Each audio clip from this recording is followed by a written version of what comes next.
नमस्कार दोस्तों देश का आम आदमी का पैसा कहाँ है। जी हाँ, देश के आम आदमी किस बैंक में अपना पैसा रखा हुआ है और अब सरकार की किन किन योजनाओं से जुड़े हुए हैं। अब इस दौर में क्या आपने अपना इंश्योरेंस भी करा रखा है, एलआईसी के साथ आप जुड़े हुए हैं, या फिर कोई छोटा मोटा धंधा इस देश के भीतर करते हैं, या फिर आपको नौकरी लग गई और छोटा मोटा धंधा करते हैं तो उसके भीतर कोई परेशानी कोई दिक्कत तो नहीं है। कभी इनकम टैक्स वालों ने आपको कोई नोटिस तो नहीं थमाया है, कोई नोटिस तो नहीं भेजा। अगर कोई नोटिस भेजा गया तो कितने साल बीत गए उस नोटिस को लेकर के, और उस झंझट के भीतर फंसे हुए आप लोगों को, देश के आम आदमी को। जब देश के आम युवा जब पढ़ाई पूरी कर ली तो उनको नौकरी इस दौर में क्यों नहीं मिला। इस दौर में जो लोग नौकरी करते करते रिटायर हो गए, क्या वो पीएफ का पैसा अब निकाल रहे हैं।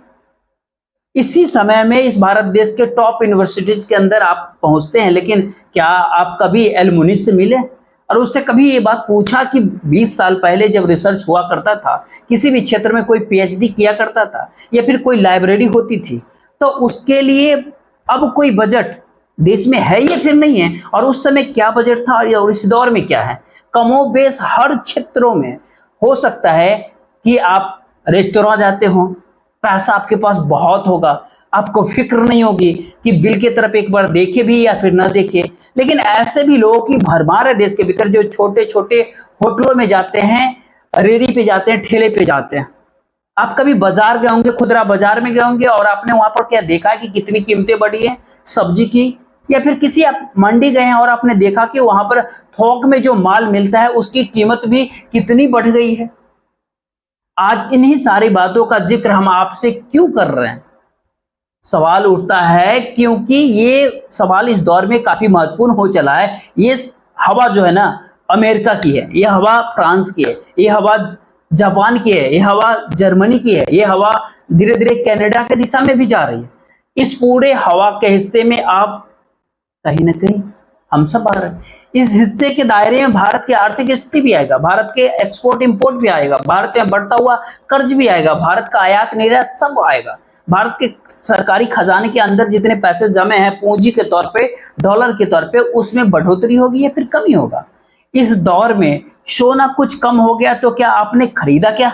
इस दौर में क्या आपने कोई मकान खरीद लिया क्या। इन सारे सवालों के आसपास आज खुद को खड़ा करके देखिए और एक वक्त एक बात केवल इतना सोच करके देखिए कि दरअसल इस मौजूदा सरकार इस भारत देश के भीतर देश के आम नागरिकों को क्या दे रही है और इस देश को क्या कह रही है, क्या बता रही है। इस देश को जो सुना रही है, जो कह रही है, उसका लाभ किसको मिलता है, और उसका लाभ जिसको भी मिलता है या जिसके भी लाभ, वो कितनी बड़ी व्यापक तरीके से उसका लाभ किसको मिलता है। कौन है वो लोग जिनको लाभ मिल जाता है, कौन है वो लोग जिनके पास नौकरी नहीं, महंगाई की मार केवल है, परेशान हालात में है। और यहाँ तक कि इस भारत देश का असंगठित क्षेत्र जहां पर कोई गारंटी होती नहीं है नौकरी की कि आपकी मेडिकल सुविधा होगी, आपको छुट्टी मिलेगा, जी नहीं, बिल्कुल भी नहीं। यानी ये कहे कि सामाजिक तौर पर जो किसी भी देश के भीतर में जो सुरक्षा रच देता असंगठित क्षेत्रों के भीतर वो नहीं होती। और इसी समय में उसी क्षेत्र में बढ़ते बढ़ते इस भारत देश के भीतर रोजगार ढूंढने और रोजगार पाने वालों की रफ्तार करीब 93% तक, 93% तक असंगठित क्षेत्र में पहुंच चुकी है। यानी जहां पर व्हाइट कॉलर नौकरी है, व्हाइट कॉलर नौकरी है, वहां पर सुरक्षा का जो दायरा है उसके दायरे में इस भारत देश के केवल 6.5 से 7% लोग ही शामिल होते हैं। बाकी कैसे जीवन इस देश के भीतर जी रहे हैं इसका कोई आंकड़ा सरकार 2015 के बाद से मौजूदा वक्त तक इस देश के सामने लेकर के आई नहीं कभी। मौजूदा सरकार का पूरा खांचा जो इस देश के भीतर जो चलता है वह एक हिसाब से कहे उन सारे डाटा के वो बदल करके आपके सामने कहीं रखने का तो प्रयास नहीं होता है। और इसी समय में मीडिया पत्रकार को यह बोला जाता है कि आप क्यों इस दौर में बजट बुलेटिन चलाएंगे, इस देश की इकोनॉमी को लेकर के आप चर्चा करेंगे टीवी स्क्रीन पे, इस देश की अर्थव्यवस्था को लेकर के कोई सवाल पूछेंगे। इस दौर में भूल जाइए, हम जो आपको बता रहे हैं, जो कह रहे हैं, उस पे आप सुनिए और उसको पे चर्चा करने की आपको जरूरत भी नहीं है। क्या यही काम इस भारत देश के भीतर मौजूदा सरकार कर रही है। और इसीलिए देश के आम नागरिक चाहे किसी भी टीवी चैनल या अखबारों के भीतर अब अपनी महंगाई, बेरोजगारी या मुफ्त और त्रासदी वाली कोई भी हालात को छपा हुआ और लिखता हुआ पढ़ता हुआ आप देख नहीं पाते हैं, और खुद ही नहीं आप समझ पाते हैं कि इस भारत देश के भीतर जो उनकी अपनी परेशानी आम लोगों की है, उस परेशानी से मौजूदा सरकार कितनी दूर है। तो आज एक एक करके इसी के ऊपर चर्चा की जाए। उससे पहले एक बात लगता है कि जब प्रधानमंत्री नरेंद्र मोदी इस भारत देश को विकसित भारत 2 जुलाई प्रधानमंत्री भाषण दे रहे थे, समूचा विपक्ष शोर मचा रहा था, वो वेल में आ गया था। प्रधानमंत्री का गला नहीं सूखा, वो लगातार इस भारत देश के लिए सब कुछ करने के लिए तैयार थे। तो पहले जरा उन पल को, जरा उनकी बात को सुनिए, फिर उसके बाद एक एक करके आपके सामने सारी बात रखेंगे कि शुरुआत में आपसे हमने स्टार्टिंग में क्यों आपसे कनेक्ट कर लिया है। एक बार देख लीजिए। मैं देशवासियों को विश्वास दिलाता हूं कि विकसित भारत के जिस संकल्प को लेकर के हम चले हैं, उस संकल्प की पूर्ति के लिए हम भरसक प्रयास करेंगे, पूरी निष्ठा से करेंगे, पूरी ईमानदारी से करेंगे, और हमारा समय का पल पल और हमारे शरीर का कण कण हम देशवासियों को विकसित भारत के सपने को पूरा करने के लगाएंगे। हमने देश की जनता को कहा था 24/7 और 2047। आज मैं इस सदन में ही दोहराता हूं कि हम उस काम को अवश्य पूरा करेंगे। गांव में एक कहावत है, आप किसी से कर्ज ले लीजिए और चद्दर ओढ़ करके घी पीजिए। और बीते 10 साल के भारत का सच यही है। अगर आप औसत निकालिएगा तो हर साल करीब 12 लाख करोड़ रुपए वर्ल्ड बैंक और IMF से कर्ज भारत ने लिया है, IMF की रिपोर्ट कहती है। और बढ़ते बढ़ते 200 लाख करोड़ रुपया पार कर चुका है भारत के ऊपर कर्ज का दबाव।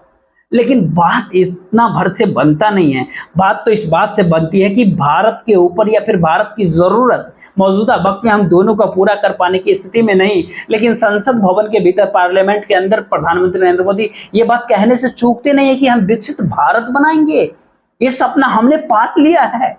और कब बनाएंगे? 2047, 2047। उस समय प्रधानमंत्री नरेंद्र मोदी की उम्र कितनी होगी साहब? इस बात को छोड़ दीजिए।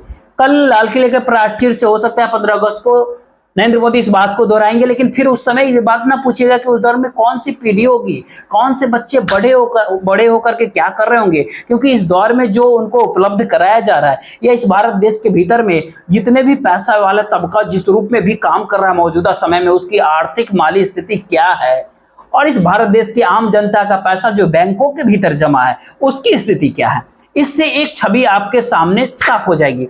पिछले महीने जुलाई के महीने में अब तक जो एक्सपोर्ट किया करते थे, हमारे भारत देश करते थे, वो कम हो गया। वो उसमें करीब करीब 2% की गिरावट आई, कमी आ गई। लेकिन जो इंपोर्ट करते थे वो चीज में बढ़ोतरी आ गई। यानी हमारी जरूरतें अब अंतर्राष्ट्रीय बाजार से सामान मंगवाने पर टिकी हुई है, और हमने करीब करीब $57 बिलियन का सामान मंगा लिया है। जो एक्सपोर्ट किया है वो केवल 33.98 बिलियन, यानी 34, मान लीजिए करीब $34 बिलियन का सामान एक्सपोर्ट किया और $58 बिलियन का मंगा लिया। यानी ये कहे कि हम घाटे में करीब करीब 23-24 बिलियन का रह गए। ये बोझ हमारे देश के ऊपर एक महीने का, ये बोझ एक महीने का। बात इतना भर नहीं है। इस भारत देश के भीतर में जो आम आदमी का पैसा, जो हमने शुरुआत में ही आपसे कहा कि आपने किस बैंक के भीतर अपना पैसा जमा कराया हुआ है, उसके ऊपर जो मिलने वाला जो इंटरेस्ट है, यानी जो आपको ब्याज मिलेगा, वहां से जो मिलना चाहिए ब्याज, जितना मिलना चाहिए, उस ब्याज के एवज में कितना पैसा मौजूदा सरकार ने इस दौर में उन रईसों के हाथ में थमा दिया, और रईसों से पैसा वापस भी नहीं लिया। हाँ, पता है, बैंक दर बैंक अगर इस डाटा को आप टटोलते जाइएगा, मसलन अगर आप ध्यान दीजिएगा तो यूनियन बैंक ऑफ इंडिया, जी हाँ, इस फाइनेंशियल ईयर में जो मार्च 2024 में खत्म हुआ, उसमें करीब 18,264 करोड़ रुपए जिन रईसों ने कर्ज लिया, उनको हमारे देश की सरकार ने माफ कर दिया। पंजाब नेशनल बैंक का 16,257 करोड़ रुपया हमारा देश के नेता ने माफ कर दिया। बैंक ऑफ बड़ौदा का 10,518 करोड़ रुपया माफ हो गया। इसी प्रकार से तमाम बैंक होते हैं। सेंट्रल बैंक ऑफ इंडिया आइएगा तो करीब 10,001 करोड़ रुपए ऐसे करके कुछ माफ कर दिया।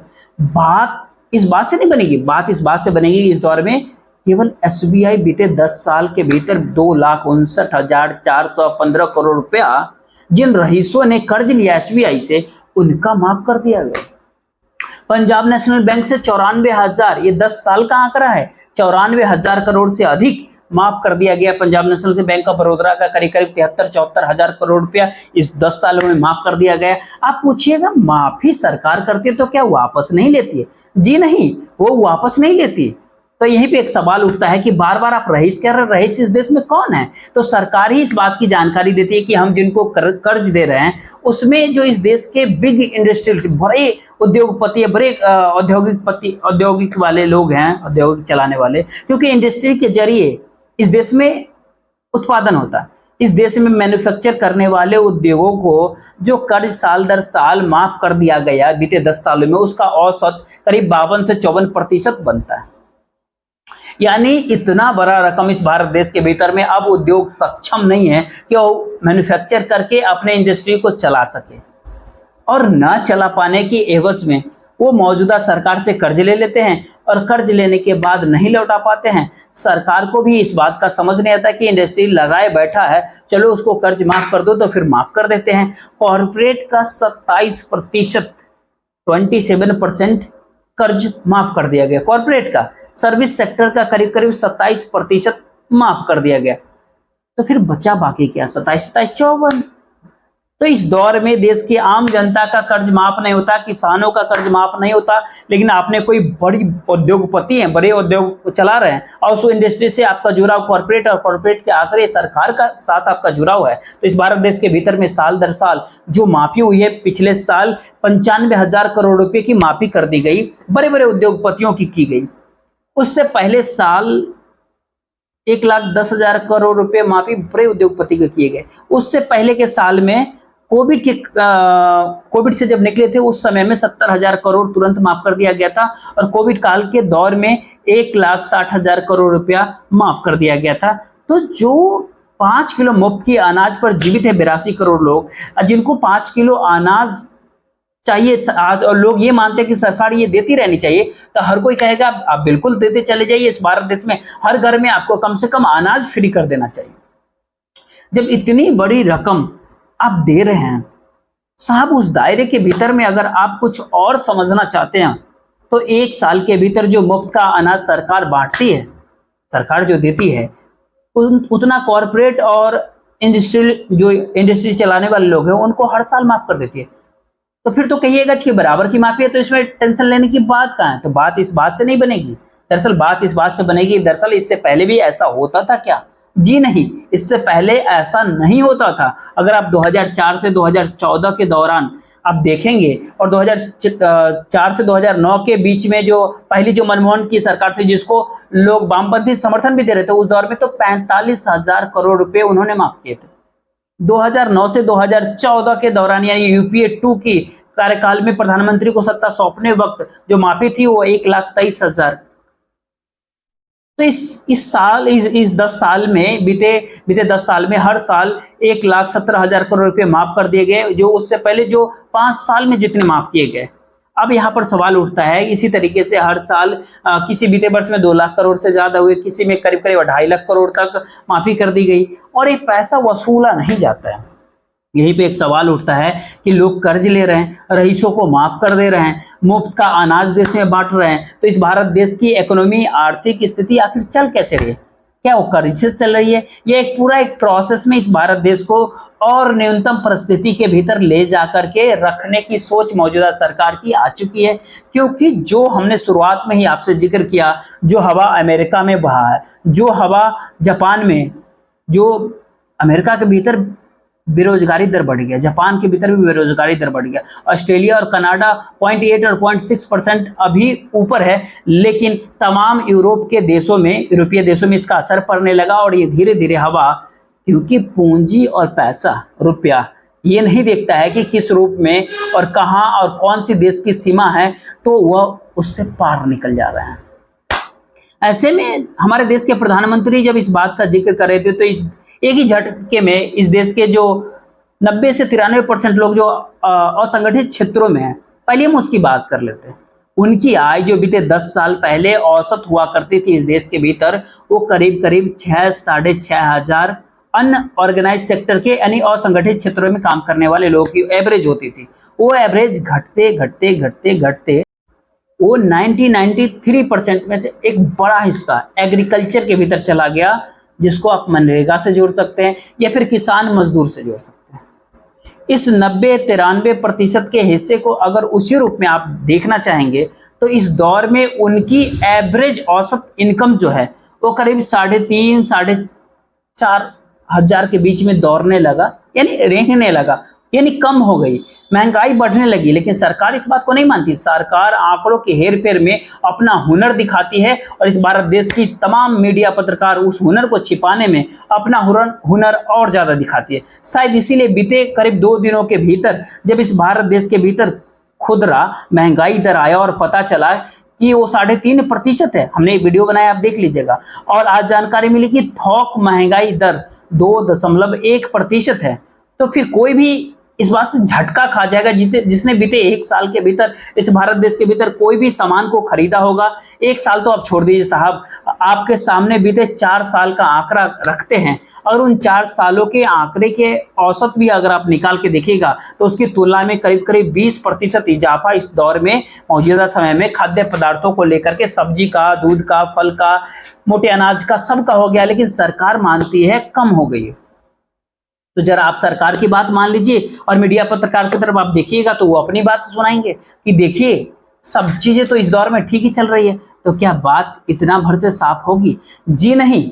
सवाल उठता है, सवाल इससे भी नहीं होगी साफ, सवाल इस भारत देश के भीतर में जो व्हाइट कॉलर है और उसमें आप प्रोफेशनल को उसमें ले लीजिए, जो इस भारत देश के भीतर जो हालत पैदा हो रही है, मसलन IT सेक्टर के भीतर।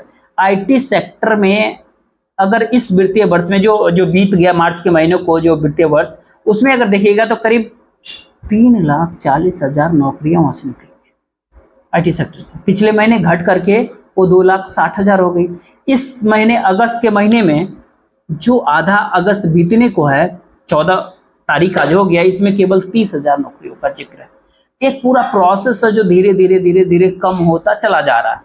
और यहाँ पर एक सवाल उठता है, अगला प्रोसेस आपके सामने होगा कि आपका पैसा, हमारे देश के जो आम नागरिक का पैसा जो पूछे किस बैंक में लगा, तो हम आप सोचेंगे कि इसलिए पूछा कि उन रईसों को माफ कर दिया जा रहा है, इसलिए नहीं, हमने इसलिए नहीं पूछा। हमने इसलिए पूछा कि जिन बैंकों ने कर्ज दिया, जिन लोगों को उनका मूल्य बाजार में, भारत के भीतर और अंतर्राष्ट्रीय बाजार में कितना बड़ा है, ये आपको जानकारी होना चाहिए। इस भारत देश के टॉप 10 कॉर्पोरेट हाउसेस, यानी जिनकी कंपनियां लिस्टेड है, तमाम सारे सरकारी जो जांच फलाना ढेकाना जो भी होता है, उन सारे कंपनियों का जो पब्लिक सेक्टर का जो जिसके अंदर LIC आएगा, उसमें SBI भी आता है, उसके अंदर जो पैसा लुटाया गया वो उसमें करीब 70,000 करोड़ से अधिक का महीने का औसत का निकल करके यहाँ कराता है। तो इतने सारे पैसे आपका बैंक में है। एक सिस्टम इस भारत देश के भीतर में डेवलप हुआ, सरकार उसी लिहाज से बजट तैयार करती है, उसी लिहाज से पॉलिसीज को बनाती है। अब ऐसा पे एक सवाल उठता है कि जिन हाथों के भीतर इस देश का पैसा सौंपा गया, इस देश के संसाधनों को सौंप दिया गया, इस भारत देश के भीतर की तमाम अलग अलग क्षेत्रों के NOC भी दे दिया गया, वह किसी भी क्षेत्र में जाकर के बिजनेस कर सकता है।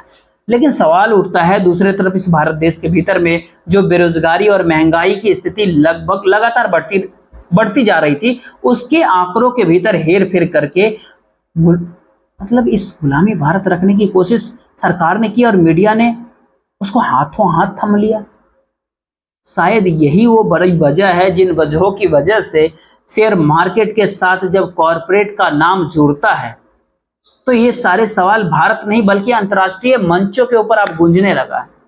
और ये सारे सवाल का जिक्र आज इसलिए भी आपके साथ जरूरी है क्योंकि इसी महीने प्रधानमंत्री नरेंद्र मोदी को यूक्रेन और फलाना ढिकाना जगह जाना है, आपको पता कर लीजिएगा, कहा जा रहा है। उसके बाद अगले महीने अमेरिकी यात्रा पे राहुल गांधी निकल जाएंगे। तो अंतर्राष्ट्रीय स्तर पे भारत में पॉलिटिकल फंडिंग कब होती है? अपनी नीति और पॉलिसी को बताने के लिए और अंतर्राष्ट्रीय बाजार के जरिए भारत को चकाचौंध करने के लिए भारत के प्रधानमंत्री ने जितनी विदेश यात्राएं पिछले पहले टर्म में किया था, उतनी भारत के किसी प्रधानमंत्री ने अपने पूरे टर्म में यात्रा नहीं किया। चाहे उस दौर में 10 साल मनमोहन सिंह को जोड़ लीजिए या फिर कई कई प्रधानमंत्री को इस देश को देख लीजिए। लेकिन अब ये सवाल उठता है कि अंतर्राष्ट्रीय तौर पर भी ये सारे सवाल उठने लगे हैं और भारत देश के भीतर जो मौजूदा हाल में जो सवाल, जो G20 की बैठक को प्रधानमंत्री नरेंद्र मोदी ने बार बार भारत के ग्लैमर से जोड़ दिया।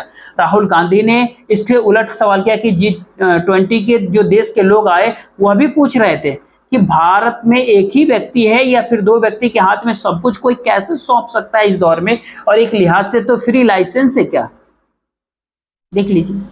So this is raising a very serious question on the Indian Prime Minister. Just before leaders of the G20 are coming here, are going to be our guests, and they are going to be asking the question, what is this special company? This company that is owned by a gentleman close to the Prime Minister, why is it that in an economy like India, this gentleman is being given a free ride? They're going to ask this question, and I think it's very important that this matter is.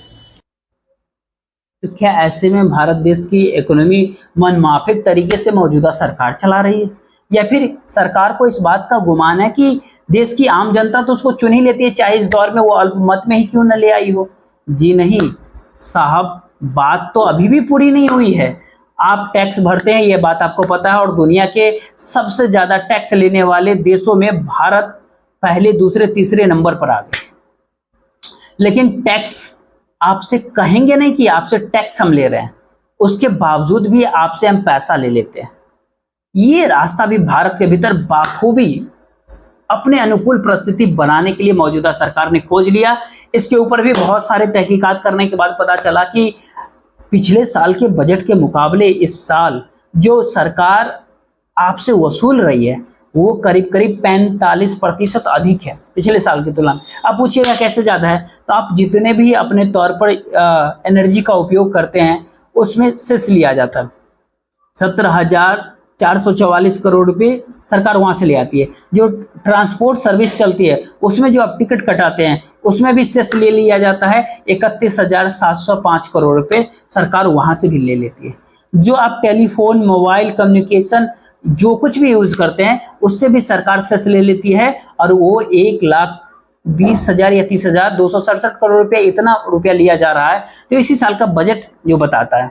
बाकी तमाम services में भी करीब करीब लाखों करोड़ रुपया, अगर इसको बहुत बारीक से समझिएगा तो करीब 5,45,701 करोड़ रुपए, इतने सारे नॉन टैक्स रेवेन्यू है जिसको हम आप लोग देते हैं, सरकार उसको ले लेती है। और उसकी एवज में आप रोड मत खोजिएगा, कम्युनिकेशन को लेकर के कोई शिकायत मत कीजिएगा, ट्रेवल करते वक्त आप परेशान मत होइएगा, रेलगाड़ी के भीतर मुश्किल हालात हो रही है तो आप रोना धोना छोड़ दीजिएगा, क्योंकि सरकार इस प्रक्रिया को ही सिस्टम मान लेती है और देश को विकसित बनाने का रास्ता बना लेती है। आप कुछ कर नहीं सकते, आप कुछ पूछ नहीं सकते, क्योंकि आप इससे पहले कभी भी आपके माथे पर शिकन नहीं आई जब हम आपसे कहे कि जो आप सामान बाजार से खरीदते हैं उसमें जो GST लगता है उससे मौजूदा सरकार 10,61,000 करोड़ रुपए इस बार जो है कमाने वाली है। जो मिडिल क्लास कमाई करती है, इस बार तो टैक्स और बढ़ा दिया गया, ये करीब करीब 16% तक बढ़ा है इनकम टैक्स। GST 11% बढ़ गया है, ओवरऑल की बात कर रहे हैं। और ये 16% इनकम टैक्स जो बढ़ा है, इससे मौजूदा सरकार आपसे, आम लोगों से जो वसूली की टैक्स के जरिए, ये डायरेक्ट टैक्स, ये 11,87,000 करोड़ रुपए। और जो अलग अलग कॉर्पोरेट इस भारत देश के भीतर में जो बने पड़े हैं ना, जिनको इतनी राहत रियायत मौजूदा सरकार के द्वारा दी जाती है, उनसे वसूला जाता है 10,20,000, GST से कम, डायरेक्ट टैक्स से कम। और इसके भीतर एक बात और आप जोड़ दीजिए, खासतौर पर ये करीब करीब जो रेवेन्यू, जो सेंटर का जो टैक्स है उसका जो रेवेन्यू मौजूदा सरकार के पास आता है उसमें भी करीब 11% की बढ़ोतरी हो गई है मौजूदा समय में, और वो करीब करीब 25,83,000 करोड़ का। इसके भीतर आपके सारे टैक्स आ जाते हैं, कॉर्पोरेट टैक्स से लेकर के हर टैक्स इसके भीतर आपको देना पड़ेगा। ऐसे में आप सवाल पूछेंगे, ऐसी स्थिति तो पहले नहीं थी। इस दौर में सबसे नयापन ये होता है कि मौजूदा सरकार के पास पैसा नहीं है। आप अगर यूनिवर्सिटीज के भीतर जाइएगा, वहां अगर पढ़ते हैं तो जाकर के कॉलेज के अंदर जाइए और पूछिए इस साल की रिसर्च के लिए कितना पैसा पहुंचा है, पिछले साल रिसर्च के लिए कितना मिला था, उससे पिछले साल कितना मिला था रिसर्च के लिए। अगर पीएचडी कर रहे हैं तो पता कर लीजिएगा पीएचडी का बजट यूनिवर्सिटी के पास कितना है।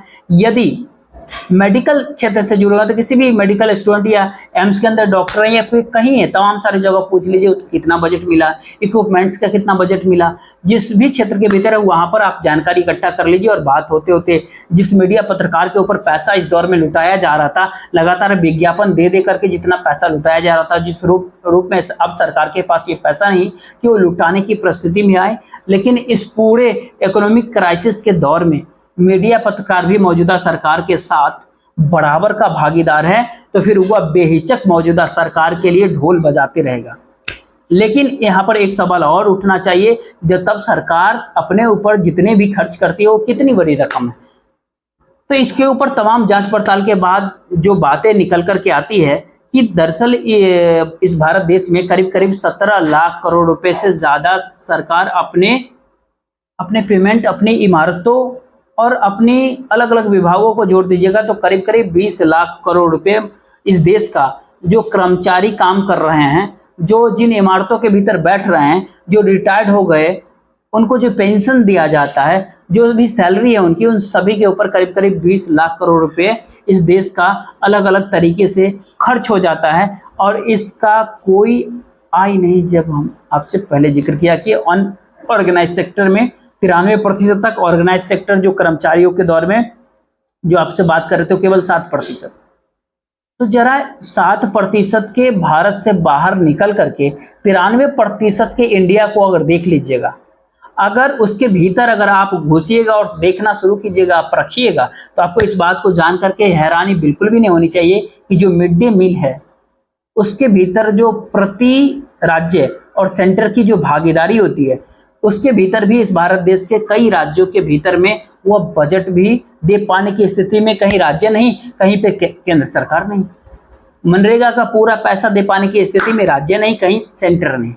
इस भारत देश के भीतर मौजूदा सरकार की जितनी योजनाएं करीब करीब ये कहीं 10 लाख करोड़ की अलग अलग तरीके से योजनाओं का पूरी फहरिस्त भी है, जिसके भीतर वो स्कीम तैयार करते हैं। और स्वच्छ भारत मिशन भी हो सकता है, ग्राम सड़क योजना भी हो सकती है, उसमें आवास योजना भी हो सकता है, अमृत स्मार्ट सिटी मिशन हो सकता है, national rural drinking water, national health mission, national education mission और तमाम सारे मिशन और सरकार के कामकाज के मद्देनजर ऐलान है, लेकिन पैसा नहीं है। अब इस रास्ते एक ही बात बचती है, या तो बैंक को पैसा छापना शुरू कर दे बैंक, या उस शेयर बाजार का आखिर में बात कर ले जहां पर आपका पैसा हो भी सकता है कि फंसा हो। और आप ऐसे में सोच रहे हो कि इससे बहुत ज्यादा पैसा बनेगा। ये पैसा तब तक ही बनेगा जब तक सरकार को ऐसा लगेगा कि वो डूब नहीं रही है। जिस दिन सरकार को लगेगा कि डूब रही है, उस दिन शेयर बाजार भी डूब जाएगा, क्योंकि ये पैसे से खड़ा किया गया पूरा का पूरा साम्राज्य होता है। इसमें कोई स्ट्रक्चर ऐसा नहीं होता है। मौजूदा सरकार जो मैनेज करती है उसमें सरकार हो सकता है खुश हो, तमाम सारे चीजें होते हैं। अब हम आपको बताएं क्या, डॉलर के मुकाबले रुपया कितना मजबूत है या कमजोर है, आपको पता है? बाकी देखते रहिए। इस वीडियो को ज्यादा से ज्यादा लोगों तक शेयर कीजिएगा, वीडियो को लाइक कर लीजिएगा, चैनल को सब्सक्राइब कर लीजिएगा।